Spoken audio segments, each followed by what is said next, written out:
شادی کے موقع پر جو مرغے ذبح کرتا ہے تو وہ ایک بار تکبیر کہہ کے 5 یا 7 مرغے ذبح کرتا ہے، اور اس کا کہنا یہ کہ ایک تکبیر سے 7 مرغیاں ذبح ہو سکتی ہیں، کیا کہتے ہیں آپ؟ بالکل غلط ہے، اور اس سے توبہ کرنا ہوگی، اور جان بوجھ کے جو یہ آگے کی 6 مرغیوں پر اس نے تکبیر کو چھوڑا ہے تو وہ ساری مرغیاں حرام ہو گئیں، وہ اللہ، کیونکہ اگر کوئی بھول جاتا ہے، یعنی مرغی ذبح کرتے ہوئے یا کوئی بھی جانور جس کو ذبح کرنے کا، نہر کرنے کا حکم دیا گیا ہے، اس کو جب آپ ذبح کریں گے تو اس وقت اگر بھول گئے تو شریعت مطہرہ نے چھوٹ دی ہے کہ وہ جانور حلال ہو جائے گا، ورنہ اگر جان بوجھ کے آپ نے اس پر اللہ کا نام نہیں لیا تو اس صورت میں وہ جانور حلال نہیں ہوگا۔ قرآن مجید فرقان حمید میں اللہ جل شانہ ارشاد فرماتا ہے وَلَا تَأْكُلُوا مِمَّا لَمْ يُذْكَرِ اسْمُ اللَّهِ عَلَيْهِ، کہ اس میں سے نہ کھاؤ کہ جس پر اللہ کا نام نہیں لیا گیا ذبح کے وقت۔ تو جب اللہ پاک کا نام اس پر نہیں لیا گیا تو ظاہر نہیں لیا گیا، ایک ہی مرغی کو ذبح کرتے ہوئے اللہ پاک کا نام لیا تو وہی حلال ہوگی، باقی آگے کی جتنی مرغیاں ہیں وہ تو بغیر نام لیے جو ہے وہ ذبح کی گئی ہیں، وہ ساری کی ساری حرام ہو گئیں۔ اس کو توبہ بھی کرنا ہوگی، اللہ پاک سے معافی بھی مانگنا ہوگی، اور اس نے ان کا نقصان کیا اس کو تاوان بھی دینا ہوگا۔ اچھا، یہاں تھوڑی سی میں چاہوں وہ ہم اس مسئلے پر اور مزید کر لیں۔ ایک تو وہ گوشت فروش ہیں جو بڑے بڑے سیٹ اپ ہیں، جن کو بڑے بڑے آرڈر ملتے ہیں، اب وہ ہزاروں کے حساب سے بھی مرغیاں وہ بس اوقات ان کو آرڈر اپنے دینے ہوں گے،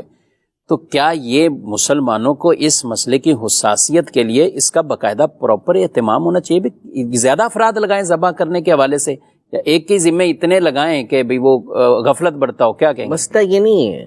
کہ زیادہ یا کم افراد، مسئلہ یہ ہے کہ ایسی چیزوں کو سیکھنا نہیں اور توجہ نہیں دینی۔ مسئلہ یہ ہے کہ وہ ذبح تو ویسے بھی کر رہا ہے نا، یعنی وہ 100 مرغیاں ذبح کر رہا ہے تو ایک ہی بندہ کر رہا ہے، تو وہ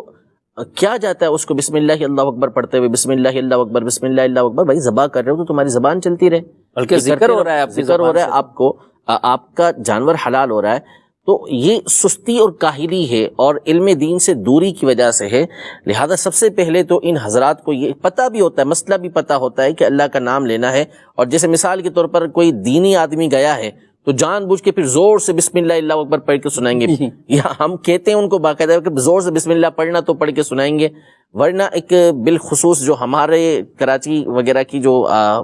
ایک آبادی اور ان کا طریقہ کار ہے، اس میں تو عام طور پہ منہ میں گٹکا ہوتا ہے بوسوں کے، پان پڑا ہوا ہوتا ہے، اور وہ منہ میں پان لے کے اس کو کاٹ رہے ہوتے ہیں، جس کی وجہ سے وہ بسم اللہ اللہ اکبر وہ بھی کیسے پڑھ نہیں کہہ پاتے۔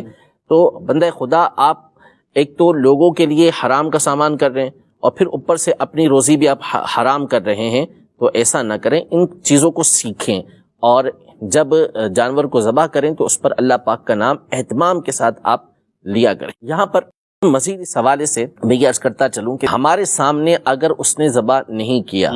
یہ میں نے دوسرا سوال آپ سے یہی کہنا تھا کہ اب یہ تو کئی سوچ رہے ہوں گے کہ یہ شادیوں میں گئے اور اتنی دعوتوں میں یہ اہتمام ہے، مسلمان کنٹری میں ہم رہتے ہیں اور یہاں پہ کیا ہمیں تحقیق کرنی ہوگی؟ نہیں، تحقیق نہیں کرنی ہوگی۔ جب مسلمان نے ذبح کیا ہے تو ہم اس کے بارے میں یہی گمان رکھیں گے کہ اس نے اللہ پاک کا نام لیا ہوگا، جان بوجھ کے اس نے اس پر اللہ پاک کا نام نہیں چھوڑا ہوگا۔ ہمارے سامنے بھی اگر بالفرض وہ نہیں لے پایا تو ممکن ہے کہ وہ بھول گیا ہو، جان بوجھ کے اگر وہ نہیں لیتا تو وہ اس کا قصور ہے۔ آپ لینے گئے، گوشت پڑا ہوا ہے، بعض لوگ گوشت لیتے ہیں لوگ، تو ایسا نہیں ہے کہ جو گوشت رکھا ہوا ہے اس کے بارے میں کہیں کہ یہ حرام ہے، اس کو ہم حلال ہی کہیں گے، وہ آپ بلا جھجک لے سکتے ہیں اور استعمال کر سکتے ہیں، اس میں کوئی حرج نہیں ہے۔